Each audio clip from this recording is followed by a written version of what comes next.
Livro de Tiago, capítulo 1, versículos de 12 a 15. Bem-aventurado o homem que suporta com perseverança a provação, porque depois de ter sido aprovado, receberá a coroa da vida, a qual o Senhor prometeu aos que o amam.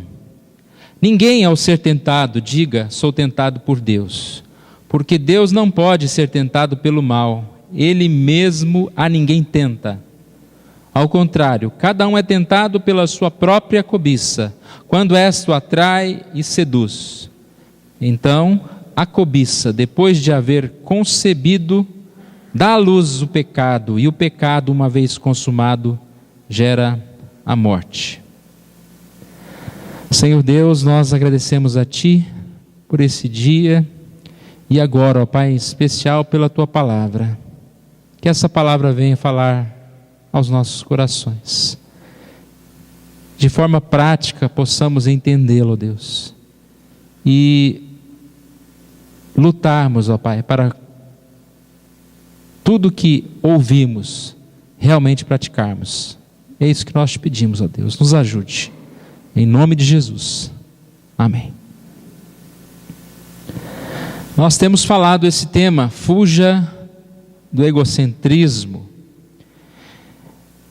E na semana passada, nós começamos dizendo que desde que o pecado entrou no mundo, o homem procura ser o centro de todas as coisas.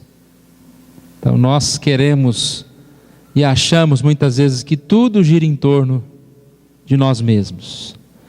E este egocentrismo, ele afeta 3 áreas da nossa vida. A primeira, que nós estudamos na primeira semana, é o nosso relacionamento para com Deus. Eu quero bênçãos de Deus e não um Deus das bênçãos.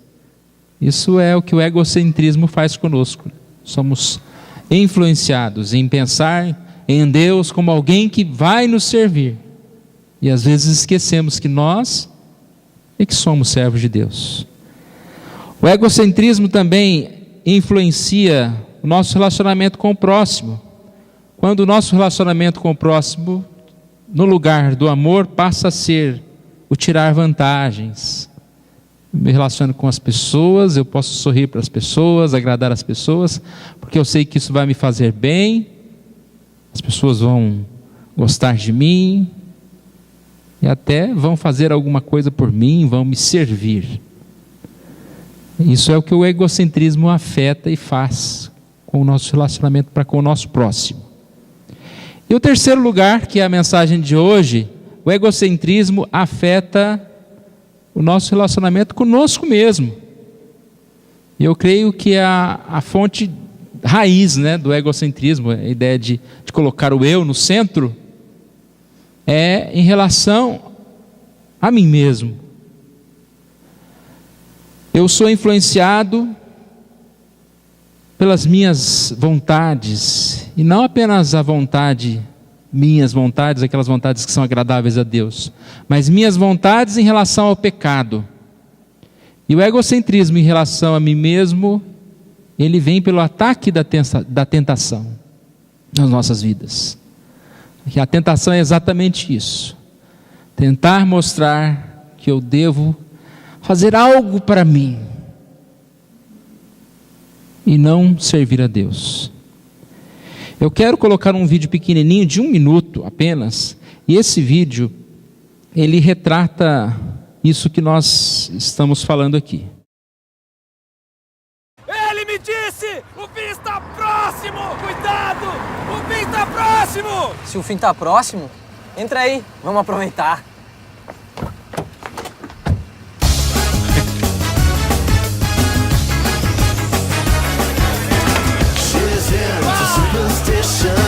Black cats and voodoo dolls. I feel a premonition. That girl's gonna make me fall. She'll make you take your clothes off, dancing in the rain. She'll make you live a crazy life, or she'll take away your pain like a bullet to your brain. Upside, inside out, she's living la vida loca.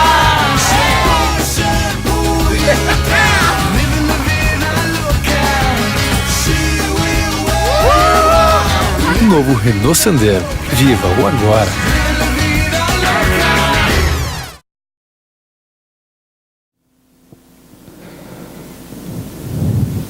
O fim está próximo.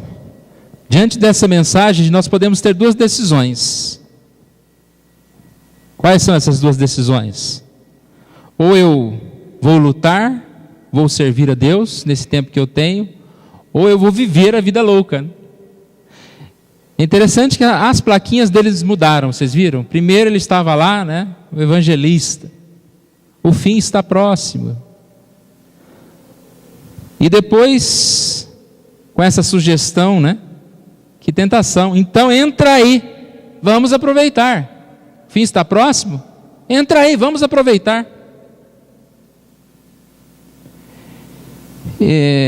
Comerciais de propaganda, eles são muito, realmente, um termômetro do que o mundo está vivendo, do que influencia as pessoas. Por isso eles são bem feitos e eles atraem. A campanha deste carro é: viva o quê? Viva o agora. Ou seja, satisfaça os seus desejos, se importe com o agora. Simplesmente isso. E é exatamente esta a ideia da tentação. Eu devo aproveitar. Diante então dessa frase, a vida é curta, eu posso tomar duas decisões: ou lutar, ser rápido, resistir, ou simplesmente não me importar com nada. A realidade da tentação é mais certa do que a morte, do que a fome e os impostos. É uma frase de Max Lucado que é muito real o que ela diz.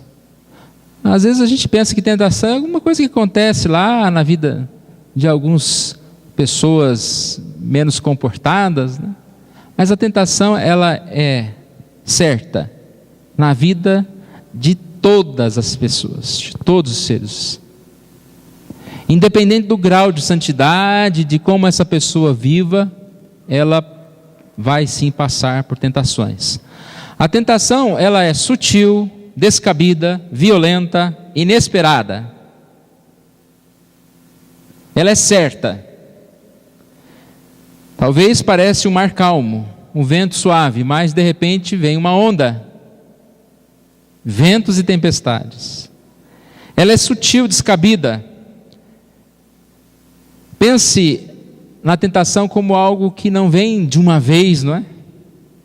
Ela vem aos poucos. Alguém fala: ah, não, eu nunca vou ser tentado por matar, por roubar. Realmente, de uma vez talvez não. Mas aquele assaltante de bancos, às vezes ele começou roubando laranja, né? E depois a tentação veio para algo mais.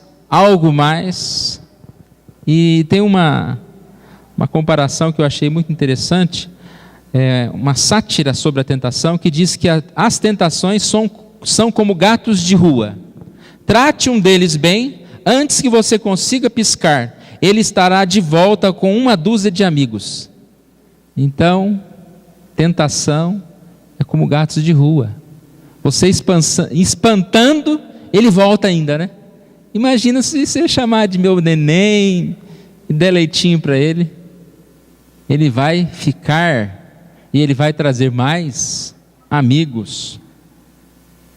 Quando a gente abre a porta para a tentação, para o ego, nós com certeza estamos caminhando por um caminho muito, muito, muito perigoso.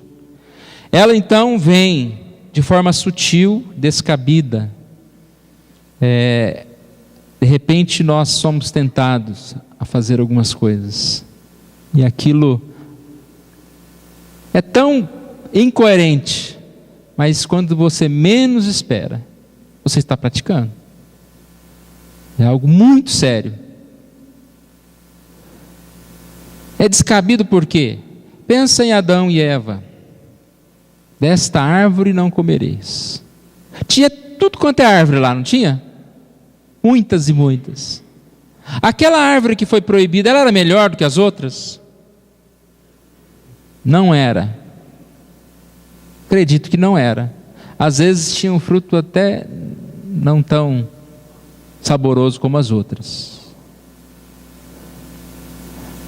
Mas parece que é muito, muito melhor, né? Fazer o que é errado, o que está proibido. E se você for pensar, irmãos, quando você olha para a vida, para a alegria da vida, para as coisas que nós temos de usufruir, a vida do cristão não é uma vida de prisão, que você não tem prazer, que você não tem alegria, que você não pode fazer nada. A vida é cheia de coisas boas, mas Deus coloca sinalização dizendo: não faça isso, não passe dessa velocidade. E o fazer essas coisas só vão trazer mais mal para nós, e elas nunca vão ser melhor do que o que nós temos de bem, de vida.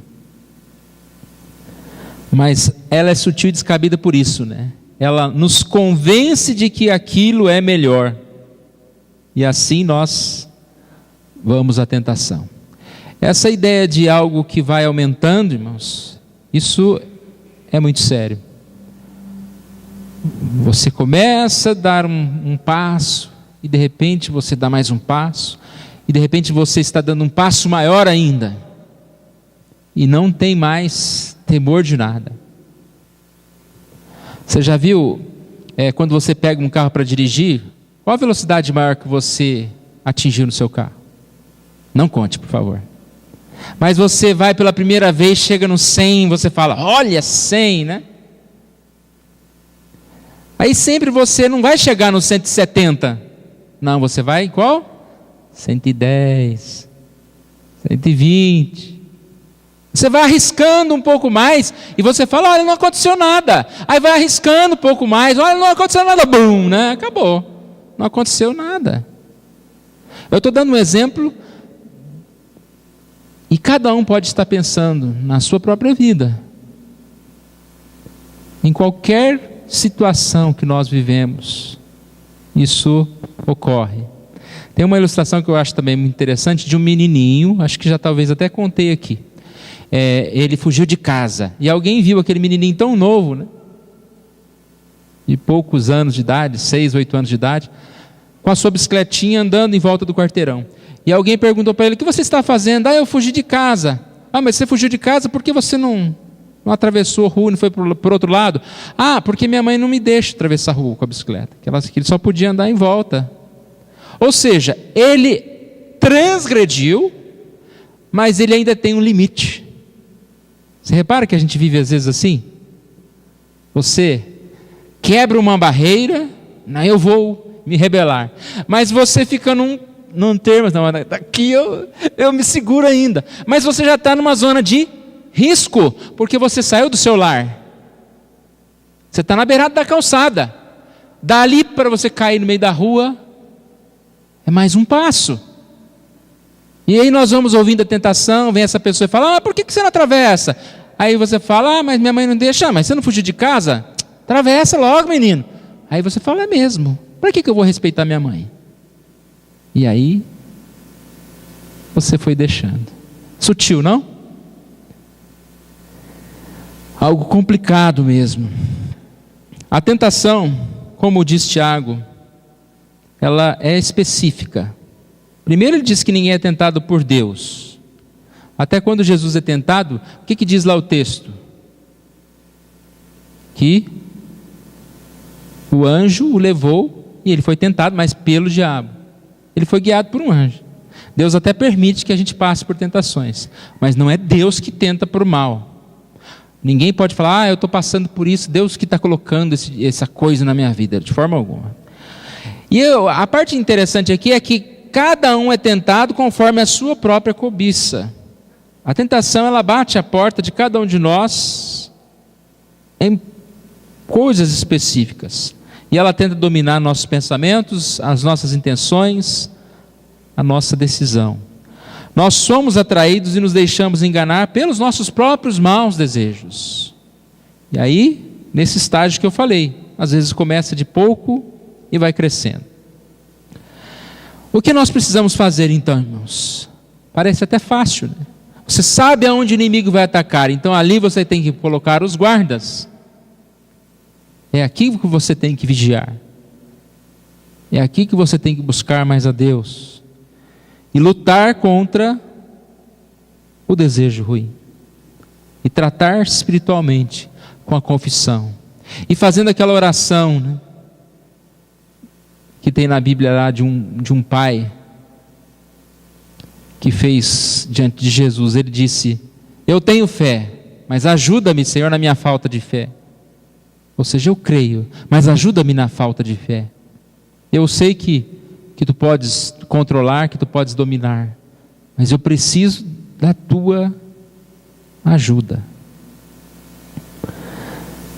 A Bíblia nos traz alguns textos que eu creio que são básicos em relação à tentação, que você pode até anotar. O primeiro é 1 Coríntios 10, 12 e 13.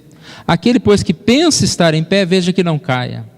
Não vos sobreveio tentação que não fosse humana, mas Deus é fiel e não permitirá que sejais tentados além das vossas forças. Mas juntamente com a tentação vos proverá livramento, de sorte que a possais suportar. Como que começou o versículo? Aquele que está de pé, veja que não caia. Às vezes a gente fala errado, né? Eu estava falando errado hoje o versículo. Não, ele fala assim: aquele que pensa estar de pé. Não é aquele que está de pé, veja que não caia. É aquele que pensa estar de pé. Porque o grande problema nosso é achar: não, agora eu estou de pé, graças a Deus. Venci, tem mais problema, né? Está tudo dominado, eu posso. Aquele que diz que pode, está correndo perigo. Então sempre manter-se vigilante. E aí vem todo esse versículo, que essa tentação, ela existe, ela é forte, mas nunca será além das vossas forças. O exemplo da corda, né? Quando você está pendurado numa corda, você sabe que em certo tempo você não vai resistir mais.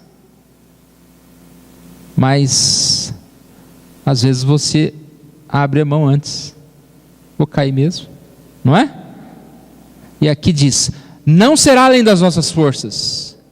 Espere um pouco mais. Sustente um pouco mais. Juntamente com a tentação vos proverá livramento, de sorte que a possais suportar. Um outro texto que eu acho muito oportuno, não fala de tentação, mas fala da vida com Deus, santidade. Romanos 12, 1 e 2. Rogo-vos, pois, irmãos, pelas misericórdias de Deus, que apresenteis vossos corpos. Aqui ele vai falar pela misericórdia de Deus, só pela misericórdia de Deus mesmo. Rogo-vos que apresenteis os vossos corpos por sacrifício vivo, santo e agradável a Deus, que é o vosso culto racional. Não vos conformeis com este século, mas transformai-vos, segundo a renovação da vossa mente, para que experimenteis qual seja boa e agradável e perfeita vontade de Deus.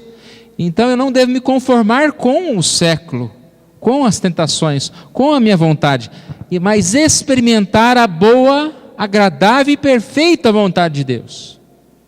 Então é o contrário da tentação. Nós devemos apresentar-nos diante de Deus. Eu preciso buscar então Jesus na minha vida, não me distrair com a tentação. Ele pode ajudar os que foram tentados. Como eu disse, Jesus foi tentado e ele suportou a tentação. Alguém pode dizer: para Jesus foi fácil, Jesus não, o diabo tentou tentar Jesus, mas não conseguiu. Não, o diabo tentou Jesus, e a tentação de Jesus não foi, parece que a gente tem aquela ideia de como uma conversa de 10 minutos, de meia hora, né? Quando o diabo fala e Jesus resiste, acabou. Não, ele ficou lá 40 dias, não é? Para ser tentado. Aquele texto é um resumo do que Jesus passou. Nós não temos ideia do que Jesus passou. Provavelmente passou por tentações muito maiores do que nós passamos. As nossas tentações muitas vezes são brincadeirinha. São tão ridículas que a gente tem vergonha. Só confessa para Deus, não teria coragem de confessar para alguém. E a gente às vezes conversa, né, com a gente mesmo, fala, como que eu fui cair nessa? O que eu fui fazer isso, meu Deus do céu? Está tão claro que isso é errado, que isso vai trazer o mal para a minha vida, mas vai e faz. O diabo, né? E a tentação. Expulse a tentação. Fuja do egocentrismo, desse desejo tão ridículo que nós temos de ser louvados, de ser conhecidos, de satisfazer a nossa vontade. A gente chega na igreja, a primeira coisa é procurar o melhor lugar. Ó, tá cheio de gente ali perto da porta, entra mais ar aí, né? Tá bom para vocês, tá? Egoístas, estou brincando, irmão, faz isso comigo, é uma brincadeira, tá? Às vezes a gente vai para um lugar e espera que as pessoas venham notar a nossa presença, de adivinhar o que a gente está querendo. Aí depois a gente chega em casa, viu? Não falaram. Mas não falaram, como que ia adivinhar que iam falar o quê? Ninguém tem a tal da bola de cristal, né? Muitas coisas não vão ser faladas, são esquecidas. O ego, fuja disso. Jesus foi tentado, mas venceu, e nós precisamos cuidar, buscar de Jesus. Lembra do gatinho? Não fica com pena do gatinho, não. Como se ele fosse um gato abandonado precisando de carinho. Afaste ele da sua casa quantas vezes for necessário, porque de gatinho não tem nada a tentação, de bom não tem nada. Lute para resisti-la. Salmo 37, 23 e 24 diz que o Senhor firma os passos do homem bom, e no seu caminho se comprar. Se cair, não ficará prostrado, porque o Senhor segura pela mão. Eu acho interessante, irmãos, por mais que a gente passe por tentação, por mais que a gente caia em tentação, nós temos uma bênção tão grande que ninguém vai ficar prostrado. Se você é de Jesus mesmo, você não vai ficar prostrado. Agora, se você está amando a tentação, o pecado, e está vindo na igreja aí de final de semana só para dar uma olhadinha o que está rolando lá, você está perdido, porque quem ama o pecado está enganando a si mesmo. Nós não temos como viver no pecado. Quando nós caímos em tentação, nós ficamos tristes, decepcionados. O crente não consegue ser feliz no pecado. Não dá para ser feliz no pecado. Eu não estou dizendo que a gente não peca. Às vezes a gente comete pecados até mais feios, piores daquele que nem é crente. Faz coisas horrorosas também, porque nós somos seres humanos, tentados a todo tipo de coisa. Eu não me surpreendo quando vejo um pastor, ou um crente, alguém tão importante, de repente, o fulano foi preso, ou fulano, sei lá o que fez. Não vou ficar citando pecados. Qualquer um de nós está sujeito. Eu vou me surpreender se alguém me disser que o fulano fez isso e está feliz nessa nova vida que ele está levando agora, porque aí ele era realmente um lobo disfarçado dentro da igreja. Mas o crente verdadeiro, ele pode até cair, mas você vai ver arrependimento nele, você vai ver o desejo dele de voltar para Deus, não ficará prostrado. Na NVI esse texto diz, ainda que tropeça, não cairá. É um pouco diferente, porque na revista atualizada diz, se cair, não ficará prostrado. Eu achei interessante esta linguagem da NVI, porque ele diz, ainda que tropece, não cairá. As duas coisas são parecidas aqui, porque aquele que cai é a ideia de como se fosse aquele tropicão, né? Você cai, levanta correndo e você olha para trás para ver se alguém te viu.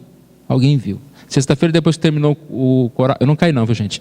Terminou o ensaio do coral, eu fui andando e tropecei numa calçada que é levemente alta, né? Sim. Tropecei e fui assim, não caí, mas a primeira coisa que eu fiz é olhar em volta, ver se tem alguém me vendo, né? Não essa vergonha. E tinha um vendo. Eu já caí algumas vezes, tá? Essas coisas de celular, né? É um problema. Um dia eu caí num buraco numa caminhada, resolvi andar pelo mato e estou andando, de repente afundou assim. Tinha um buraco, que lugar de buraco? Acho que eles iam plantar uma árvore e esqueceram. De repente eu fiquei plantado lá no buraco. Mas se você não fica lá dentro, a pessoa cai e fica lá, vou ficar lá agora, prostrado. Não. Crente não cai e não fica prostrado. E essa ideia também de tropeça, mas não cai, é a mesma coisa.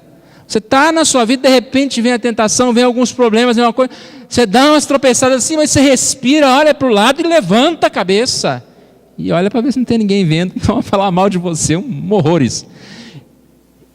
E volte para Deus, não permita que essa tentação venha te derrubar. Porque tem um negócio interessante da tentação. Primeiro que a tentação ela já vem com aquele ar de pecado, né? Você fala, fui tentado, já pequei. Não pecou, não. O pensar mal não é pecado, a gente sabe disso. Tentação não é pecado. O pecado é cair na tentação. Então já tem esse problema.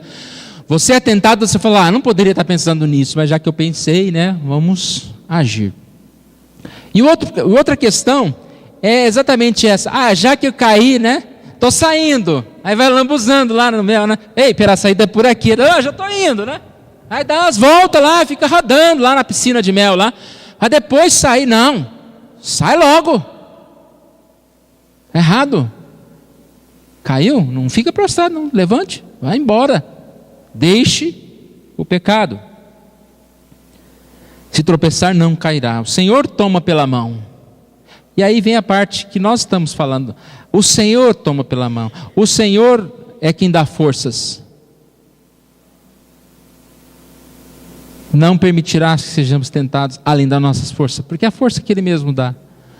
Então, sempre se apegar com Deus. Eu sei que na hora da tentação a gente não quer saber de Deus, mas mesmo aquela oração sem cabimento, fala, Senhor Deus, me ajuda, estou indo para o pecado, fala alguma coisa, respira, Deus vai te ouvir. Deus vai mudar a nossa vida. Esses dois textos, esse texto de Tiago 1, 12 a 15 e também Gênesis 4, 7.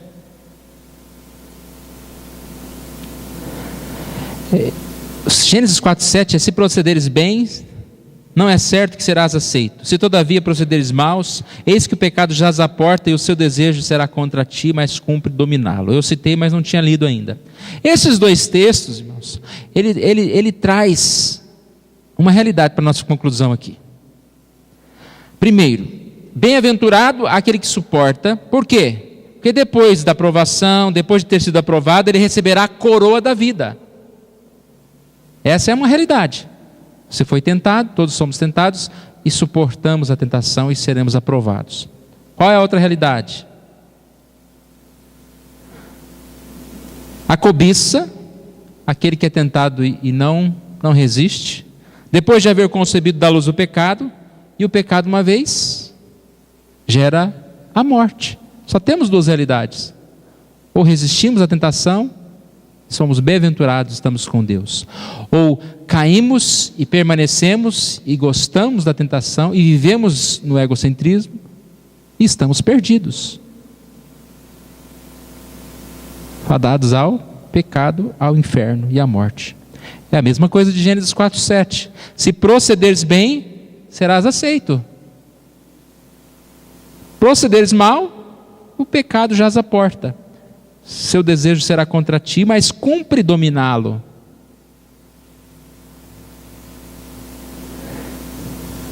Esse texto fala, é Deus falando com Caim. Depois ele vai e mata o irmão. Cumpre dominá-lo. Eis aqui a proposta que Deus coloca diante de nós, irmãos. Nós devemos orar, nós devemos buscar a ajuda do Senhor, nós devemos, com certeza, ter uma atitude. A vida é curta, então, lute, não desista, resista. Em breve nós estaremos com Deus nos céus. A outra proposta qual é? A vida é curta? Viva a vida louca. Vamos aproveitar, vamos curtir a vida. O medo é que muitos estejam realmente pensando assim, né? O fim está próximo, vamos aproveitar. Que Deus esteja colocando no nosso coração algo diferente disso. O fim está próximo, vamos lutar, vamos resistir. Tudo é por um momento, doentes por um momento, solitários por um momento, perseguidos por um momento. Vamos lutar por um momento e não desistir. Que Deus esteja nos fortalecendo para isso. Vamos ficar em pé, nós vamos orar.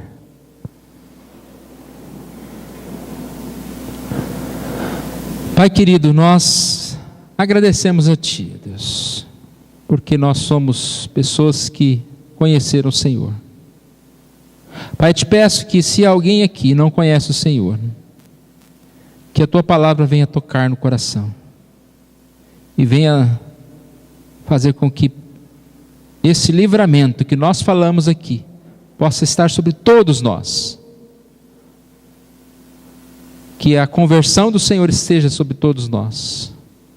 E assim, ó Deus, nós não devemos ficar preocupados com a tentação, mas sim agradecer a Deus pela salvação e agradecer a Deus, porque o Senhor é aquele que vai nos dar o livramento, ó Deus, em todas as situações. Mas ao mesmo tempo que possamos todos nós saber que nenhum de nós escapa da tentação, mas podemos escapar de praticar aquilo que somos tentados. Diariamente somos tentados a muitas coisas, a tomar muitas decisões erradas. Que o Senhor Deus tenha misericórdia de nós, para que sejamos discernindo a Tua vontade em cada decisão, ó Deus. E que sabemos que quanto mais resistimos, expulsamos, ó Deus, o mal fugirá de nós. Esse mal desaparecerá. E colocará o Senhor no nosso coração um desejo maior ainda de fazer o bem. Ó Deus, que essa mensagem fale conosco, ó Deus. Eu preciso de Ti. Nós precisamos de Ti, ó Deus. E que o Senhor nos dê, ó Deus, sabedoria para enfrentar, resistir, ser fiel até a morte. E assim teremos a coroa da vida. Nós oramos em nome de Jesus. Amém.